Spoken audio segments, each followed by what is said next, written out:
তো নামাজ আদায় করবেন, সাথে সাথে আপনার ছেলেপুলেকে নিয়ে আপনি হালাল রুজি নিয়ে উপার্জন করে খাবেন, সেই খাওয়াটাও আপনার ইবাদতের মধ্যে পড়ছে।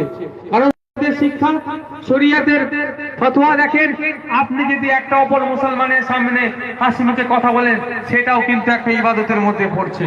তাই আল্লাহর ইবাদত করার জন্য আল্লাহ পাক আমাদেরকে দুনিয়ায় পাঠিয়েছেন। তা না করে আমরা কি করছি? যারা দুনিয়াকে ধ্বংস করতে চাইছে, শরীয়তকে ধ্বংস করতে চাইছে, তাদের আমরা গোলামতি করছি। কি করছি কি করছি না আপনারা বলুন। আপনারা বলুন, চুপ আছেন কেন? কথা কি আমার পছন্দ হচ্ছে না নাকি আপনার? বলুন, যদি পছন্দ না হয় অসুবিধা নেই, আমি টপিক চেঞ্জ করে দিচ্ছি। যদি না পছন্দ হয় বলুন, টপিক চেঞ্জ করে দিচ্ছি। কারণ আপনি ফুরফুরা শরীফ থেকে পীরজাদাকে নিয়ে এসেছেন, আলেম উলামাকে নিয়ে এসেছেন, কি কারণে? আপনার গ্রামে কিভাবে মুসলমানকে চলার দরকার, নারী পুরুষকে কিভাবে চলার দরকার, কিভাবে চললে আল্লাহ আল্লাহ রসুল পাওয়া যাবে, সেই তার কথা জানতেই তো নাকি?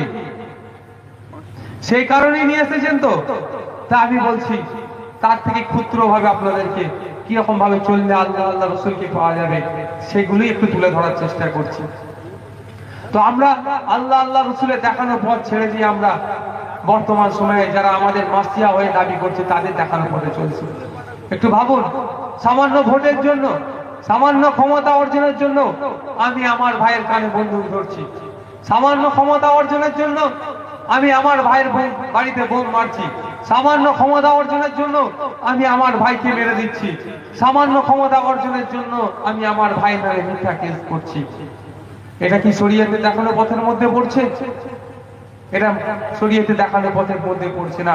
শরীয়তে দেখানো পথ হচ্ছে কুল্লু মুসলিমিন ইখওয়ান, প্রত্যেকটা মুসলমান ভাই ভাই। তো যদি প্রত্যেকটা মুসলমান ভাই ভাই হয়, তাহলে আমি আমার ভাইকে ভাইয়ের কানে বন্দুক ধরতে পারবো তো? আমি আমার ভাইয়ের বাড়িতে ভোটের জন্য বোম মারতে পারবো তো? আমি আমার ভাইকে মিথ্যা কেসের আসামি করতে পারবো তো? এখনো সময় আছে, আসুন আমরা তওবা করি, ইহদিনাস সিরাতাল মুস্তাকিমের পথে হওয়ার চেষ্টা করি। কারণ আমাদের দুনিয়াবী জিন্দেগিটা খুবই অল্প। হয়তো কারো 60 বছর 80 বছর বয়স, 80 বছর বয়সটা কিন্তু অল্প। কারণ পরকালের জিন্দেগিটার কোনো শেষ নাই, পরকালের জিন্দেগির কোনো শেষ নাই, সেখানে কোনো শেষ আর নাই। সেই জিন্দেগি নিয়ে আমরা ভাবি, সেই জিন্দেগি কিভাবে কামিয়াব করা যায় সেটা নিয়ে একটু ভাবি। সেটা নিয়ে ভাবতে গেলে এই দুনিয়াবি ফিতনা ফাসাদকে আমরা বর্জন করি, সব সময় এই ফিতনা থেকে দূরে থাকার চেষ্টা করি। কারণ এই ফিতনা মানুষকে দুনিয়াবি কাজে নিমজ্জিত করবে, আখিরাত থেকে দূরে থাকার চেষ্টা করবে। কারণ হাদিস শরীফের মধ্যে এসেছে, কিতাবুল ফিতান অধ্যায়ের মধ্যে এসেছে, এই ফিতনা এমন আখিরি জামানায় এমন ভাবে ফিতনা ধারণ করবে, দূরে একটা অশান্তি চলছে, একটা ফিতনাবাজি চলছে, সেখানে আপনি তাকিয়ে থাকবেন, আপনাকে টেনে নেবে।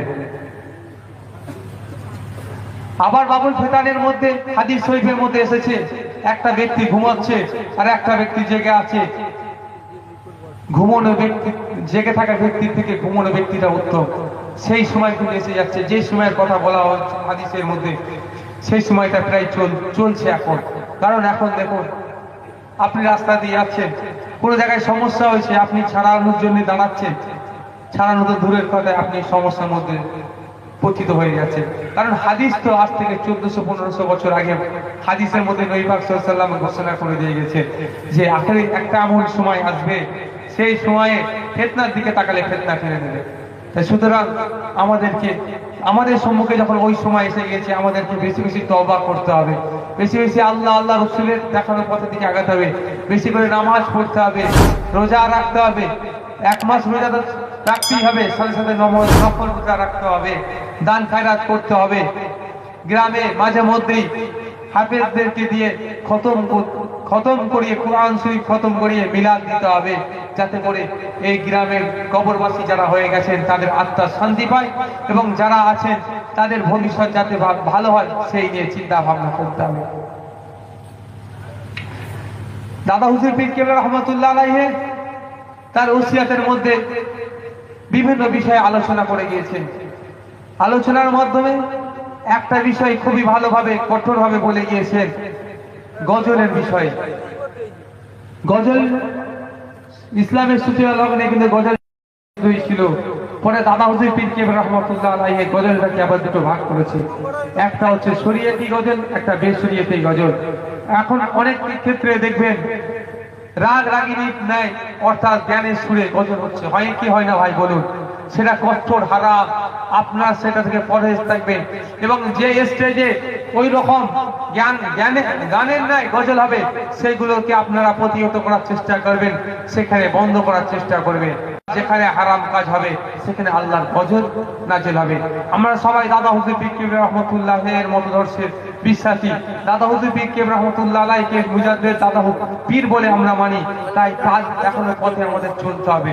এবং তার দেখানো পথটাই হচ্ছে আহলে সুন্নাতুল জামাত, অর্থাৎ ইহদিনাস সিরাতাল মুস্তাকিমের পথ।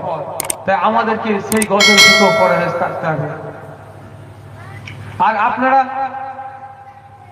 যারা আছেন, যে বিষয়ে বলেছি, আর একটা বিষয় বিশেষ করে আপনাদের বলছি, ইদানিং আমরা ফুরফুরা শরীফের জমিনে দেখছি আপনাদের মেয়ে, আপনাদের স্ত্রী, আপনাদের কন্যারা ফুরফুরা শরীফে খুব বেশি যাচ্ছে। আলহামদুলিল্লাহ, ভালো জিনিস। পীর আম্মাজানদের কাছে গিয়ে সবক নিচ্ছে, কিন্তু দুঃখের বিষয় বিহায়া মতো যাচ্ছে। বিহায়া বললাম কেমন? বোরখা ছাড়া, হিজাব ছাড়া তারা যাচ্ছে। ওই জন্য আমি ডিসাইড করেছি, আমি যেখানে যাব সেখানে গিয়ে এটা আপনাদের উদ্দেশ্যে বলবো, আপনি আপনার পীরের দরবারটাকে কুলসিত করবেন না, আপনি আপনার পীরের দরবারটাকে নোংরামিতে ভরপুর করবেন না। কারণ আপনার পীর, আপনার যে আজকে দাড়ি, টুপি, জুব্বা, হজ, যাকাত, নামাজ যা পেয়েছেন সবই আপনার পীরের অবদান। কারণ আপনার পীরের ইতিহাস খুলে একটু দেখবে, আপনার পীর গরুর গাড়িতে চেপে ফুরফুরা শরীফ থেকে এই ডায়মন্ড হারবার কেন, ফুরফুরা শরীফ থেকে আপনার শিলিগুড়ি, ফুরফুরা শরীফ থেকে ত্রিপুরা, ফুরফুরা শরীফ থেকে আসাম, ফুরফুরা শরীফ থেকে মেঘালয় পর্যন্ত এই গরুর গাড়ি করে চেপে গিয়ে সেখানে ইসলামের দাওয়াত দিয়েছে, সঠিক ইসলামটাকে মানুষের কাছে ছড়িয়ে দিয়েছে। তাই সেই পীরের দরবার যাতে কুলসিত না হয়, সেই পীরের দরবার যাতে অপমানিত না হয়, সেই দিকে লক্ষ্য রাখা দরকার আপনাদের। আপনার মা, বোন, বেটি, কন্যাকে আপনি নিয়ে যাচ্ছেন ফুরফুরা শরীফে, নিয়ে যান, পর্দার সহিত নিয়ে যান, সেখানে নিয়ে গিয়ে কোনো পীর আম্মাজানের কাছে বসান, তার কাছ থেকে তালিম নেন এবং সেখান থেকে গাড়ি করে চাপিয়ে আবার আপনার বাড়িতে নিয়ে আসেন। তা না করে কি করছে, গিয়ে মার্কেটিং করছে। মেয়েরাই দেখছি হালুয়া, মনসুর, মিঠাই কিনছে। বুঝতে পারছেন না? আপনার গ্রামের মেয়ে যায় কি বলতে পারছি না, সেখানে জিজ্ঞাসা করা হয় না যে কোন গ্রাম থেকে এসেছেন। কিন্তু আপনাদেরকে লক্ষ্য রাখা দরকার, ওটা আপনার পীরের দরবার।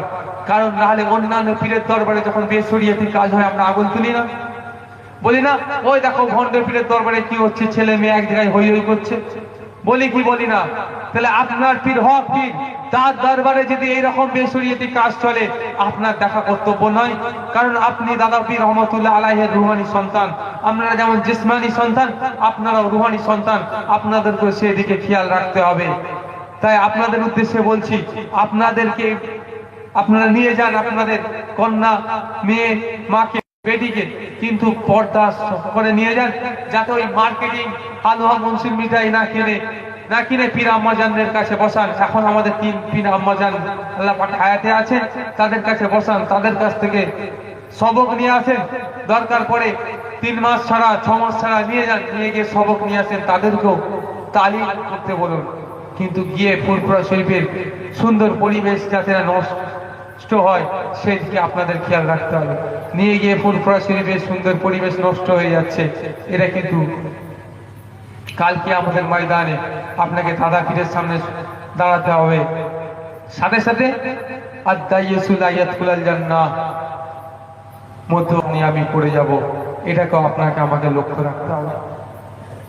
কারণ কিয়ামতের ময়দানটা ভয়াবহ ময়দান, বহুত কঠিন ময়দান, যেখানে কেউ কারো কাজে আসবে না, যেখানে তার শুধু আমল কাজে আসবে। হ্যাঁ, আল্লাহ পাক তার হাবিবকে বিশেষ ক্ষমতা দেবে, তিনি আমাদের চাইলে আমাদের আমল নামাতে নেকির পাল্লাটা ভারী করার দেওয়ার মতো তার কাছেও সে রসদ আছে। তবে হ্যাঁ, তিনি কেন দেবেন আমাদের আমল নামাতে নেকির পরিমাণ ভারী হোক, সে রসদটি দেবে তো একটাই কারণে, সুন্নতে রাসূলকে আমরা দুনিয়াতে যদি আমি ঠিক মতো পালন করতে পারি, সুন্নতে রাসূলকে দুনিয়াতে যদি আমি জীবিত রাখতে পারি, কাল কিয়ামতের ময়দানে আল্লাহ রাসূল সাল্লাল্লাহু আলাইহি ওয়াসাল্লাম আমাদেরকে তার দলের তার যে জান্নাতি লোক যাবে তার মধ্যে আমাদেরকে নিয়ে নেবে। আর আমরা যদি তার সুন্নতকে দুনিয়াতে জাবাহ করি, তার সুন্নতকে আমরা যদি ধ্বংস করার চেষ্টা করি, তো আমরা কাল কিয়ামতের ময়দানে নবী পাক সাল্লাল্লাহু আলাইহি ওয়াসাল্লামের শাফাআতে পাবো না। তা আমাদেরকে নবী পাক সাল্লাল্লাহু আলাইহি ওয়াসাল্লামের শাফাআত পেতে গেলে আমাদেরকে নবী পাক সাল্লাল্লাহু আলাইহি ওয়াসাল্লামের দেখানো পথ অবলম্বন করতে হবে, তার সুন্নতকে জিন্দা করতে হবে, বিভিন্ন পদ্ধতিতে সুন্নতকে জিন্দা করতে হবে। শুধু নামাজ নয়, সামাজিক কাজের মাধ্যমেও তার সুন্নতকে জিন্দা করতে হবে। তাই সুতরাং যারা মানুষজন আছেন, যারা উপস্থিত হয়েছেন, মাইকের আওয়াজ যারা পাচ্ছেন, তাদের উদ্দেশ্যে বলছি, আসুন আমরা নবী পাক সাল্লাল্লাহু আলাইহি ওয়াসাল্লামকে সুন্নতকে আঁকড়ে ধরে, আহলে সুন্নাতুল জামাতের দেখানো পথকে আঁকড়ে ধরে করতে পারি, এবং দুনিয়া ছাড়লে পরের মঞ্জিল কবরের আল্লাহ পাক যে কবরের মঞ্জিলকে আমাদের জন্য আসান করে দেবেন, এবং কবরের মঞ্জিল যার আসান হয়ে যাবে তার জন্য আল্লাহ পাক দয়ার জান্নাতও লিখে দেবে। হয়তো বুঝতে পারছি আমার কথা এখানে অনেকের পছন্দ হয় না, কিন্তু না পছন্দ হলেও কিছু করার নেই। আল্লাহ পাক আমাকে যে ঘরে পয়দা করেছেন, যে ঘরে সৃষ্টি করেছেন, এবং যার আওলাদ করে পাঠিয়েছেন, তার কাজটা হচ্ছে হকটা আর বাতিলটা আপনাদের সামনে তুলে ধরে দেওয়া। আপনি মানবেন কি মানবেন না, গ্রহণ করবেন কি বর্জন করবেন, সেটা আপনাদের একান্ত ব্যাপার। আমার কাজ হচ্ছে বলে দেওয়া, আর আল্লাহ পাকের কাজ হচ্ছে আপনাদেরকে করিয়ে নেওয়া বা আপনাদেরকে হেদায়েত দেওয়া। তবে আমাদেরকে আগে হেদায়েতের দিকে আগাতে হবে। আমাদেরকে প্রথম কাজ হচ্ছে আমাদেরকে আগানো। আমরা যারা আছি একদিনও মসজিদের মুখী হয়নি, সেই সমস্ত ভাইদের উদ্দেশ্যে বলছি, আসুন না আমরা ফজরের নামাজ থেকে মসজিদ মুখী হই, দিনে এক ওয়াক্ত নামাজ পড়া শুরু করি। 5 ওয়াক্ত নামাজ ফরজ, কিন্তু এক ওয়াক্ত নামাজ আমরা পড়া শুরু করি। এক ওয়াক্ত নামাজ শুরু করলে আল্লাহ পাকের কাছে দোয়া চাই, সিজদায় গিয়ে আল্লাহর কাছে দোয়া যায় যে আল্লাহ আমাদেরকে 5 ওয়াক্ত নামাজি বানিয়ে দেয়। ইনশাআল্লাহ বিশ্বাস, ঈমানি বিশ্বাস, আল্লাহ পাক আমাদেরকে 5 ওয়াক্ত নামাজে পাবন্দ করিয়ে দেবেন। তা না করে আমরা জুম্মার নামাজের দিকেও যাচ্ছি না। হয়তো ঈদ বকরিতে অনেকে নামাজ পড়ে, আবার খোঁজ নিয়ে দেখা গেলে দেখবেন ঈদ বকরিতেও ঠিকঠাক করে নামাজ পড়ছে না। তা আমাদের প্রতি আল্লাহ পাকের গজব আসবে না তো কার উপরে আসবে? আপনি হয়তো বলবেন যে আমি তো 5 ওয়াক্ত নামাজ পড়ি, আমার কেন অসুবিধা হবে? আমি তো বক্তব্যের মাধ্যমেই বললাম, গ্রামে যদি কিছু খারাপ মানুষ থাকে, পুলিশ যদি সেই মানুষটাকে খুঁজতে আসে, পুরো গ্রামবাসী কিন্তু ওই খারাপ মানুষের জন্য চিন্তিত থাকে, খারাপ মানুষের জন্য কিন্তু এত ভয়গ্রস্ত হয়ে থাকে যে পুলিশ তাকে তুলে নিয়ে যাবে ওকে না পেলে। সুতরাং আল্লাহর গজব যদি আসে, ওই খারাপটার জন্য পুরো গ্রামের মহল্লাতে আসবে, আর ওই ভালোটার জন্য যে গ্রামে ভালো থাকবে সেই গ্রামে আল্লাহ রহমত হবে। আপনার পাশেই তো মক্তব চলছে, হাফেজ সাহেব এবং 3-4 জন মিলে সেটা বিশেষ দায়িত্ব নিয়ে চালাচ্ছে। ওখানে কোরআন শরীফ তেলাওয়াত হয়, ওই কোরআন শরীফ তেলাওয়াতের জন্য আল্লাহ পাক আপনাদের গ্রামে আল্লাহর রহমত বর্ষণ করছে, যাতে মক্তবটা আগামী দিনে আরো ভালোভাবে চলে, সেটাকে দেখার দায়িত্ব আপনাদের একান্ত কাম্য আমি বলে মনে করি। কারণ যেখানে আল্লাহর কোরআন পড়া হয় সেখানে আল্লাহর রহমত হয়, যেখানে আল্লাহর কোরআনের নিয়ে আলোচনা হয়, শরীয়তের নিয়ে আলোচনা হয়, সেখানেও আল্লাহর রহমত হয়। তো সুতরাং আপনাদের এলাকায় যে মক্তবটা আছে, আপনারা সকলে লক্ষ্য রাখবেন যাতে মক্তবটা আগামী দিনে আরো বড় হয়। আর এইখানে যে একটা মহিলা মাদ্রাসা করতে চলেছি আমরা, আপনারা লক্ষ্য রাখবেন। বর্তমান পরিস্থিতিতে বড় ভাইজান আপনাদের সম্মুখে ইউটিউবের মাধ্যমে বা জলসাতে একটা বিষয়ে বলছে, ওই বিষয়ে একটু আলোচনা করলে আপনারা শুনবেন? একটু হাত তুলে জানান কাকে শুনবেন। যে বর্তমানে বাংলার সহ ভারতবর্ষের মুসলমানরা একটা ভয়ঙ্কর কঠিন পরিস্থিতির সম্মুখীন হয়ে আছে। প্রথম একটা দিক যেমন হচ্ছে আমাদের ইমানি দুর্বলতা, ওটা যে সর্ববৃহৎ দিক আমাদের, সেটা হচ্ছে আমাদের ইমানি দুর্বলতা। ইমানি কমজোরির জন্য আমরা এত বিপদের সম্মুখীন হচ্ছি। তার জন্য বললাম যে নামাজ রোজা হজ যাকাত হালাল হারাম ঠিকঠাক মেনে চলতে হবে। আর দুনিয়াবি দিক থেকে দেখতে গেলে আমাদের কি দরকার, কি করণীয়, সেটা হচ্ছে দুনিয়াবি দিক থেকে করতে হলে আমাদের সাংবিধানিক ক্ষমতা তৈরি করতে হবে। সাংবিধানিক ক্ষমতা কেন তৈরি করতে হবে? একটু ইতিহাসটা দেখুন। দাদা হুজুর পীর কেবলা রহমতুল্লাহ আলাইহির ইতিহাস দেখুন। দাদা হুজুর পীর কেবলা রহমতুল্লাহ আলাইহি কিন্তু প্রথম জীবনে এই রাজনীতির পক্ষপাতিত্ব তিনি করতেন না, বা রাজনীতি করতে হবে বা রাজনীতি করাতে হবে এইরকম তিনি ভাবতেন না। তিনি রাজনীতি থেকে দূরে সরেছিলেন। এমন সময় তিনি লক্ষ্য করলেন যে আইনসভার মাধ্যমে শরিয়ত বিরোধী, ইসলাম বিরোধী একাধিক আইন পাস হয়ে যাচ্ছে। অনেকে যারা এখানে ইতিহাসবিদ আছেন বা হাইলি কোয়ালিফাইড আছেন, তাদেরকে জিজ্ঞাসা করবেন, সারদা বিল নামে একটা বিল পাস হয়েছিল, বাল্য বিবাহ রোধ হিসাবে এই একাধিক ইসলাম বিরোধী বিল পাস হয়েছিল। অনেক সময় মাইকে আজানের বিষয়ে বিল পাস করতে চলেছিল, অনেক সময়ে মসজিদের পাশ দিয়ে মাইক বাজিয়ে গান বাজনা নিয়ে যাওয়ার একটা বিল পাস করতে চলেছিল। এই সমস্ত দেখার পরে দাদা হুজুর পীর কেবলা রহমতুল্লাহ লক্ষ্য করলেন যে এইরকম ভাবে থাকলে কিন্তু একের পর এক আইনসভার মাধ্যমে ইসলাম বিদ্বেষী বিল পাস হয়ে যাবে, যেটা মুসলমান ও ইসলামের ক্ষতি হবে। তিনি লক্ষ্য করে 1937 সালে ভোটের সময় তিনি তিনার মনোনীত 44 জন প্রার্থীকে তিনি মনোনয়ন দিলেন এবং তার দিয়ে তিনি তাদের হয়ে ক্যাম্পিং করলেন, প্রচার করলেন, র্যালি করলেন। র্যালি করিয়ে তাদের সমর্থনে তিনি তার দস্তখত অর্থাৎ সনদ দিলেন, সেখানে তিনি সই করে দিলেন যে তিনি বাড়ি বাড়ি নিয়ে গিয়ে দেখাও যে জামানার মুজাদ্দেদ দাদা হুজুর পীর কেবলা রহমতুল্লাহ আলাইহি আমাকে মনোনীত করেছেন, আমাকে ভোট দিতে বলেছেন।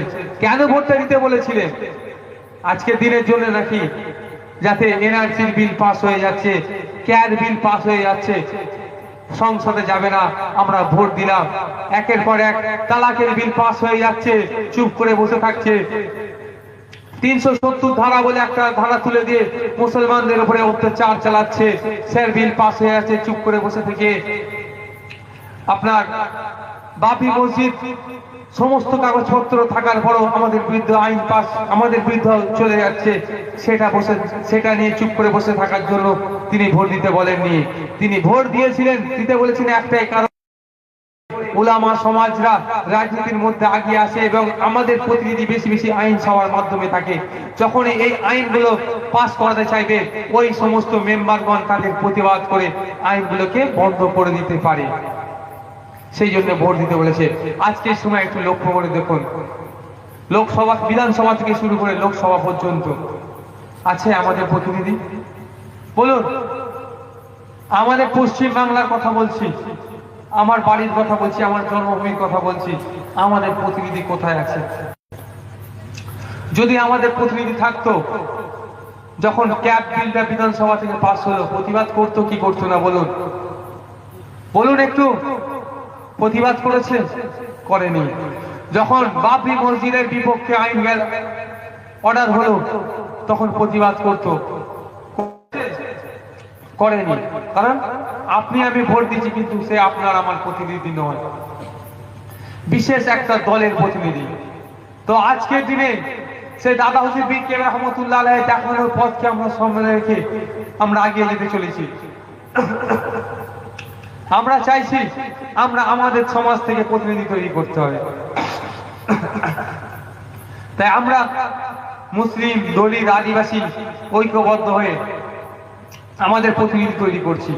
যেরকম কিছুদিন পূর্বে ঝাড়খণ্ড ইলেকশনে আপনারা নিশ্চয়ই রেজাল্ট দেখেছেন।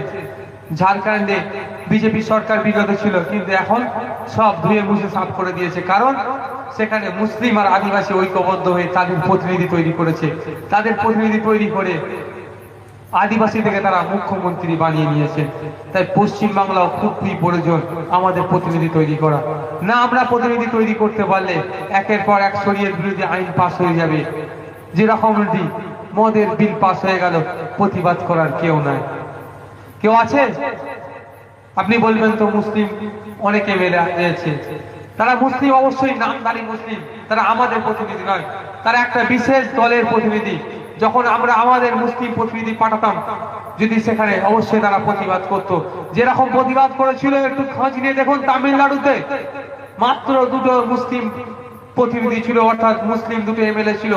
তারা সেখানে 5% চাকরিতে, শিক্ষাতে, সমস্ত খাতে 5% মুসলিম সংরক্ষণ করে দেখিয়েছে। সেখানে প্রায় কম বেশি 10% মুসলমানের মধ্যে 5% সংরক্ষণ করে দেখিয়েছে। আজকে আমাদের পশ্চিম বাংলাতে প্রায় 33%-এর উপরে মুসলিম। আমাদের সংরক্ষণ কোথায়? অবশ্যই আমাদেরকে বলা হয় শিক্ষা ক্ষেত্রে 15% সংরক্ষণ, কিন্তু একটু তথ্য তুলে দেখুন 5% কেন 1% সংরক্ষণ নেই। হায়ার এডুকেটেড যিনারা উচ্চ শিক্ষায় শিক্ষিত হতে চাইছে, পিএইচডি করতে চাইছে, এমফিল করতে চাইছে, সেগুলো একটু লক্ষ্য করে দেখুন, সেখানে আমাদের প্রতিনিধি নেই, কিন্তু বলছে 15% সংরক্ষণ দেওয়া হয়েছে। এটাকে বাস্তবে রূপ দেবে কে? আমি আপনি দিতে পারবো না। এটাকে বাস্তবে রূপ দেবে কে? দুনিয়াবি দিকে দেখতে গেলে, সাংবিধানিক ক্ষমতা অনুযায়ী দেখতে গেলে সেটা বিধানসভার মধ্যে গিয়ে চিৎকার করতে হবে। কোথায় গিয়ে করতে হবে? বিধানসভার মধ্যে গিয়ে চিৎকার করতে হবে যে 15% সংরক্ষণ দেওয়া হয়েছে, সেটা কেন বাস্তবে রূপ দেওয়া হচ্ছে না। কিন্তু বিধানসভার মধ্যে চিৎকার করবে কে? আপনার আমার প্রতিনিধি কোথায়? যদি আপনার আমার প্রতিনিধি থাকতো, তাহলে ওই ঘোষবাবু যখন বলছে মুসলমানদের বুক দেখে লক্ষ্য করে গুলি করো, তাহলে তাকে অ্যারেস্ট করতো। আর একজন বলছে মুসলমানদেরকে পিছনে লাঠি মেরে বাংলাদেশে পাঠিয়ে দেওয়া হবে, তাহলে তাকে অ্যারেস্ট করা হতো। কারণ এটা ডেমোক্রেটিক কান্ট্রি, এখানে সমস্ত মানুষ জাতি ধর্ম বর্ণ নির্বিশেষে সমস্ত মানুষ ইকুয়াল, অর্থাৎ সমান। সমস্ত মানুষের ক্ষমতা, সমান রাইট আছে দেশে বসবাসের জন্য। একটা বিশেষ সম্প্রদায়কে ওই রকম ভাবে টার্গেট করে কথা বলতে সাহস পেত না। পাচ্ছে কোথায়? দিনের পর দিন মুসলমান সমাজকে টার্গেট করে কথা বলছে, কখনো পাকিস্তানি বলছে, কখনো বাংলাদেশি বলছে, কখনো দেশদ্রোহী বলছে।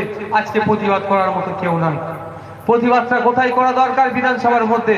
কিন্তু যারা আছে তারাই তো গায়ে মেখে বসে আছে। তাই আজকের দিনে আমাদের বিশেষ প্রয়োজন দেখা দিল, আমাদের সমাজ থেকে 44 জন প্রতিনিধি তৈরি করতে হবে। তাই বড় ভাইজান আপনাদেরকে একটা মেসেজ দিচ্ছে যে আমাদেরকে ঐক্যবদ্ধ হয়ে আগিয়ে আসতে হবে। কে কোন রাজনীতি করে, কে কোন মতের বিশ্বাসী, কে কোন জামাতের বিশ্বাসী, এখন বর্জন করে দিয়ে আমাদেরকে এখন লা ইলাহা ইল্লাল্লাহ মুহাম্মাদুর রাসূলুল্লাহ সাল্লাল্লাহু আলাইহি ওয়াসাল্লাম এই কলেমায় যারা বিশ্বাসী, আমাদেরকে এক হয়ে আমাদের প্রতিনিধি তৈরি করে বিধানসভার মধ্যে পাঠাতে হবে। কারণ দুনিয়াবি দিক থেকে যদি আমাদের প্রোটেকশন নেওয়া দরকার মনে হয়, তাহলে আমাদের যত বেশি বেশি আমরা বিধানসভায় মেম্বার পাঠাতে পারবো, তত আমাদের লাভ হবে। আপনারা নিশ্চয়ই সবাই জানেন আসামের ইতিহাস। আসামে কিরকম ভাবে ডিটেনশন ক্যাম্পে 19 লক্ষ মানুষকে নাম বাদ দেওয়া হয়েছে। সেখানে কম বেশি 4 লক্ষ মানুষ আছে মুসলিম সমাজে। আজকে যদি আসামে মুসলিম প্রতিনিধি না থাকতো, টোটাল 19 লক্ষই কিন্তু ওই মোল্লা, শেখ, সৈয়দ নামেরই মানুষ থাকতো। ওই আসামে 18 জন আপনার আমার সমাজের প্রতিনিধি আছে। কতজন? 18 জন। তারা লড়াই করার পরিবর্তে তাদের লড়াইয়ের ফলে 4 লক্ষ সংখ্যাটা এসে পৌঁছেছে। যদি তারা না থাকতো, কিন্তু আজকে ওই 19 লক্ষই আপনার আমার সমাজের মানুষ থাকতো। তাই আমাদের প্রতিনিধি প্রয়োজন আছে কিনা একটু ভাবাচ্ছি। আর একটা কথা বলি, 2016 সালে সেন্ট্রাল গভর্নমেন্ট একটা আইন পাস করেছে, যেটার নাম হচ্ছে শত্রু সম্পত্তি। শত্রু সম্পত্তিটা কি? দেশ স্বাধীন হওয়ার পরে দেশে একাধিক সাম্প্রদায়িক দাঙ্গা লেগেছে। সেই সময় আপনার আমার দাদুরা দেশ ছেড়ে অন্যান্য দেশে চলে গিয়েছেন। কেউ বাংলাদেশে গিয়েছেন, কেউ পাকিস্তানে, কেউ আফগানিস্তানে, বিভিন্ন দেশে চলে গিয়েছে নিজের জান বাঁচানোর জন্য। তারা যে সম্পত্তির মালিক ছিল, এখানে তার ছেলেরা হয়তো অনেক ক্ষেত্রে রয়ে গিয়েছিলেন যে না, মরলে দেশেই মরবো, বাঁচলে দেশেই বাঁচবো। অনেক ক্ষেত্রে সেই তার সন্তানরা থেকে গিয়েছিলেন, তার বাপেরা বাংলাদেশ বা বিভিন্ন দেশে চলে গিয়েছিলেন। এখন 2016 সালে যে সেন্ট্রাল গভর্নমেন্ট যে আইনটা পাস করিয়েছেন, আপনার দাদু বাংলাদেশে চলে গিয়েছেন, আপনার দাদুর নামে সম্পত্তিটা ছিল, আপনার দাদু পরে আপনার আব্বাজান পেয়েছেন, আপনার আব্বাজানের পরে আপনি পেয়েছেন সেই সম্পত্তিটা। এখন আপনার ছেলেদেরকে আপনি ভাগ করে দিয়েছেন। কিন্তু সেন্ট্রাল গভর্নমেন্ট 2016 সালে একটা আইন পাস করিয়েছে, যেটার মাধ্যমে আপনার দাদুর নামে যেহেতু সম্পত্তিটা ছিল, সেই সম্পত্তিটা এখন সেন্ট্রাল গভর্নমেন্ট তার সম্পত্তি। ভাবুন, একদিকে আমাদেরকে যেমন ভোটার করে এনআরসি করে নাম বাদ দিতে চাইছে, আর একদিকে আমাদের সম্পত্তিটা গুলোকে নিয়ে নিতে চাইছে। 2016 সালে তো আইনটা পাস হয়েছে, নিশ্চিত আজকে আপনি প্রথম শুনছেন। কি বলুন, আপনি প্রথম শুনছেন তো? তাহলে 2016 সালে যখন আইনটা পাস হলো, লোকসভার মধ্যে আপনার আমার প্রতিনিধি ছিল তো? ছিল কি ছিল না বলুন? আপনি আমি ভোট দিয়ে যাকে পাঠিয়েছি লোকসভায়, তার কর্তব্য কি ছিল? সেখানে প্রতিবাদ করা এবং তার বিধান লোকসভার ক্ষেত্রে এসে বলা, পাবলিককে সচেতন করা যে কেন্দ্র সরকার এরকম একটা আইন পাস করতে চলেছে, যেটা করলে বিশেষ করে মুসলিম সম্প্রদায়ের ক্ষতি হবে, তাকে আমরা প্রতিহত করব। আমরা ঐক্যবদ্ধ হয়ে এনআরসির বিরুদ্ধে যেমন আন্দোলন করছি, ওটার বিরুদ্ধে করব।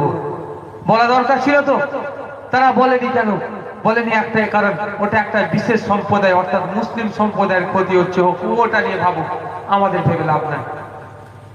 যদি আপনার আমার প্রতিনিধি থাকতো, প্রতিবাদ করতো তো এবং আমাদেরকে জানাতো তো যে এই কাজগুলো চলছে, এই কাজগুলো চলছে বিধানসভা লোকসভার মধ্যে, এই আইন পাস হচ্ছে, এগুলো তোমরা প্রতিবাদ করো, মাঠে নামো, সুপ্রিম কোর্টে যাও, আন্দোলন করো।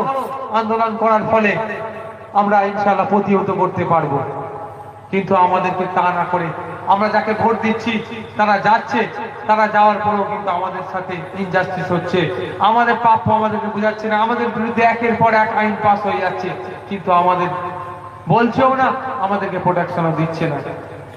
তাহলে আমাদের প্রতিনিধি প্রয়োজন আছে না নাই? ভাবুন, নিজের বিবেককে কোশ্চেন করুন যে আমাদের পরের প্রজন্ম সিকিউর থাকবে আর না। কারণ আমরা বিগত দিনে যাদেরকে ভোট দিয়েছি আজকে তারা রাজ্য ক্ষমতায় আছে, থাকার পরেও আজকে মুসলমান একচেটিয়া তো ভোট দিচ্ছি আমরা, আমাদের অবস্থান কোথায় আজকে দেখুন। আমরা এত চিন্তিত হওয়ার কারণ কেন? আমরা এত বঞ্চিত হচ্ছি কেন? চাকরিতে বঞ্চিত হচ্ছি কেন? আমরা তো এককভাবে তাদেরকে ভোট দিয়েছি, একচেটিয়া ভোট দিয়েছি, তারপরেও আমরা আজকে এত পিছিয়ে পড়ছি কেন? আমরা আমাদের প্রতিনিধি করিনি, আমরা একজনকে বিশেষ দলকে দিয়ে দিচ্ছি, যাও তোমাদেরকে ভোটটা দিয়ে দিলাম। এতদিন আমরা সিপিএম কে দিতাম, এখন আমরা তৃণমূলকে দিচ্ছি, হয়তো আগামীতে কেউ আপনাদের মধ্যে দেবে, সেটা আপনার ব্যক্তিগত ব্যাপার, যাকে ইচ্ছা দিন। একটু ভাবুন, ভোটটা দিয়ে আমরা সমাজ, মুসলিম সমাজ কি পাচ্ছে? ওয়াকফ বোর্ড থেকে ভাতা পাচ্ছে 2,500 টাকা করে, না? খুব ভালো উপকার করছে বলুন। ওয়াকফ বোর্ডের কত টাকা আছে একটু আমাদের ভাবা দরকার। ওয়াকফ বোর্ডের টাকা আছে বছরে 22,000 কোটি টাকা। কত টাকা বললাম? 22,000 কোটি টাকা এক বছরে ওয়াকফ বোর্ড পায়। অর্থাৎ আপনার আমার দাদুরা যে সম্পত্তিগুলো ওয়াকফ করে গিয়েছে, আপনার আমাদের উন্নয়নের স্বার্থে, আপনার আমার শিক্ষা ক্ষেত্রে, আপনার আমার কন্যার বিবাহের জন্য, আপনার আমার মসজিদের ইমামের মাইনের জন্য যে সম্পত্তিটা ওয়াকফ করে গিয়েছেন, সেই সম্পত্তি থেকে প্রতি বছরে কম বেশি 22,000 কোটি টাকা ইনকাম হয়। সেক্ষেত্রে রাজ্য সরকার ইমাম ভাতার নামে কিছু স্কলারশিপ দেওয়ার নামে কত টাকা দেয় আপনারা একটু জানেন কি? খুব বেশি হলে 500 কোটি টাকা। থাকছে কত? 21,500 কোটি টাকা। সে টাকাটা যাচ্ছে কোথায়? আমাদের দাবি, আপনার আমার বড় ভাইদের দাবি, যে আমাদের মধ্যে যে সমস্ত ছেলেরা মেরিটোরিয়াস অর্থাৎ মেধা সম্পূর্ণ বাচ্চা ছেলে আছে, তাদের উচ্চ শিক্ষায় শিক্ষিত দায়িত্ব নিতে ওয়াকফ বোর্ড সেই টাকা থেকে দেওয়া হোক। আমাদের মধ্যে যে সমস্ত গরিব মেয়েরা অর্থের অভাবে বিবাহ হচ্ছে না, তাদেরকে বিয়েতে 5 লক্ষ করে টাকা দেওয়া হোক, কারণ ওটা আমার আপনার দাদুর রেখে যাওয়া টাকা। আমাদের কি দাবি? আমাদের মধ্যে অনেক ছেলে উচ্চ শিক্ষায় শিক্ষিত হওয়ার পরেও কিন্তু চাকরি পাচ্ছে না, তাদেরকে বিজনেসের জন্য বিনা সুদে তাদেরকে লোনের ব্যবস্থা করে দেওয়া হোক। এই দাবিটা আমরা তুলছি, কিন্তু বর্তমান রাজ্য সরকার সহ যারা আছেন দায়িত্বে, তারা কর্ণপাত করছে না। আচ্ছা বলুন, এই দাবিগুলো কি ভুল দাবি আমাদের? কেন কর্ণপাত করছি না এটা বুঝুন। কারণ দেখছি তাদের, যাদেরকে আমরা বলছি তাদের মধ্যে আমাদের সমাজের প্রতিনিধি নয়। আমরা ভোট দিয়েছি ঠিকই কথা, পাঠিয়েছি বিধানসভার মধ্যে, কাউকে পাঠিয়েছি লোকসভার মধ্যে, কিন্তু তারা আমাদের সমাজ থেকে গিয়েছে, কিন্তু আমাদের প্রতিনিধি হিসাবে পালন করছে না। কারণ আমরা বিশেষ দলকে আগিয়ে দিয়ে তাদেরকে ভোট দিয়েছি। এখন সময় এসেছে আমরা আমাদের প্রতিনিধি তৈরি করে বিধানসভার মধ্যে পাঠাই। আমাদের প্রতিনিধি দুটো হলেও আমাদের লড়াই করে ইনশাল্লাহ আমাদের প্রাপ্য বুঝে নেবে। ওই যে 22,000 কোটি টাকা সারা বছর লুট হচ্ছে, 22,000 কোটির মধ্যে 21,500 কোটি টাকা যে লুট হচ্ছে, সে লুটটা আর হতে দেবে না। এই লুট হতে দেবে না, কিন্তু সহজ ব্যাপার না। সহজে আপনার আমার প্রতিনিধিকে সেখানে পৌঁছতে দেবে না, বিভিন্ন ছলে বলে কলে কৌশলে যাতে না আপনার আমার প্রতিনিধি এই বিধানসভার মধ্যে যায় সেই রকম চেষ্টা করবে। কখনো ধর্মীয় সুশ্রী দিয়ে, কখনো রাজনৈতিক সুশ্রী দিয়ে, কখনো সামাজিক সুশ্রী দিয়ে, কখনো মিস ইউজ করে, কখনো কারণ আমি মিথ্যাচার করে আপনার আমার মনোবলটাকে, আমরা আমার ঐক্যবদ্ধ হওয়ার জায়গাটাকে ভেঙে দেওয়ার চেষ্টা করবে। দেখছেন না অনেক ক্ষেত্রে মলি সাহেব সাজিয়ে ভাষণ দিয়াচ্ছে যে অমুক 44টা তো দূরের কথা, একটা ভোটে জিতিয়ে দেখাক না। ইউটিউবের মাধ্যমে দেখছেন না, বলাচ্ছে কেন? আরে বাবা, যদি একটাই না জিততে পারে তোর টাইম নষ্ট করছিস কেন আমাদের পেছনে? বাবা একটু ভাবুন, বলছে যে 44টা কেন, একটা প্রার্থী দিয়ে দিকুক জিতিয়ে, তার নিশ্চিত একটা 10 মিনিট 5 মিনিটের টাইম নষ্ট হচ্ছে। তাহলে এর পিছনে টাইমটা নষ্ট করছে কেন? আপনার আমার যে মনোবল, যে ঐক্য তৈরি হচ্ছে সেটাকে ভাঙার জন্য, যাতে মানুষের মনে ঢুকায় ওই তো অমুক জন বলছে, অমুক মৌলানা সাহেব, অমুক হাজি সাহেব, অমুক ইমাম সাহেব বলছে একটাও জিততে পারবে না। তাহলে আমাদের ঐক্যবদ্ধ লাভ নেই। যেই জায়গায় আমরা চলছি ওই রকম ভাবেই চলতে থাকি। অনেকে বলছে বিজেপি এসে যাবে, এগুলো আমাদের মনোবলকে ভাঙার চেষ্টা করছে। বিজেপি আসতে আর কিছু বাকি আছে? বিজেপি আসতে আর বাকি আছে? যে তৃণমূলের বিধায়ক সেই তো বিজেপি। কিভাবে বলছি দেখুন, যারাই দল ছাড়ছে তারা কোথায় যাচ্ছে? যারাই দল ছাড়ছে তারাই বিজেপিতে যোগ দিচ্ছে। তাহলে বিজেপি আসতে আর বাকি আছে? বিজেপি এসে গিয়েছে নয়, বিজেপিকে আনা হয়েছে। বিজেপিকে এনে আপনার সামনে রাখা হয়েছে, আপনার সামনে আর কোনো অপশন দেবে না, একটাই বিজেপি, নালে এইদিকে। আপনি ভাববেন দরকার নেই ভাই, বিজেপির জন্য জান দেবো, আমি এইদিকে আছি। এমন একটা কাজের কথা বলুন যা নিরিখে আপনি আপনার কাছে ভোট চাইলে আপনি দেবেন। আপনি বলবেন ইমাম ভাতা, তার পরিপ্রেক্ষিতে হিন্দু ভাইদের জন্য পুরোহিত ভাতা দিয়েছে, যদি সেটা রাজকোষ থেকে দিচ্ছে। আপনি বলবেন সাইকেল দিয়েছে, সমস্ত ধর্মের মানুষের বাচ্চাদেরকে সাইকেল দিয়েছে। এমন একটা প্রজেক্টের কথা বলুন শুধু মুসলিম সম্প্রদায়কে দিয়েছে, যার দেখে আপনি ভোট দেবেন। তাই আমি এখানে কোনো পার্টির বিরোধিতা করতে আসিনি, কোনো পার্টির পক্ষ বলতে আসছি না। এখানে এসেছি আমি আমার পীর মুর্শিদের যারা রুহানি আওলাদ তারা এবং আমরা কিভাবে সিকিউর থাকতে পারি সেই চিন্তা ভাবনা করব, সেই পথে কিভাবে চললে আমরা ঐক্যবদ্ধ থেকে আমরা আমাদের প্রতিনিধিকে পাঠাতে পারবো সেই কথা বলতে এসেছি। আপনারা ভাববেন চলে যাওয়ার পরে, 2-4 দিন ধরে ভাববেন, 1 সপ্তাহ ধরে ভাববেন,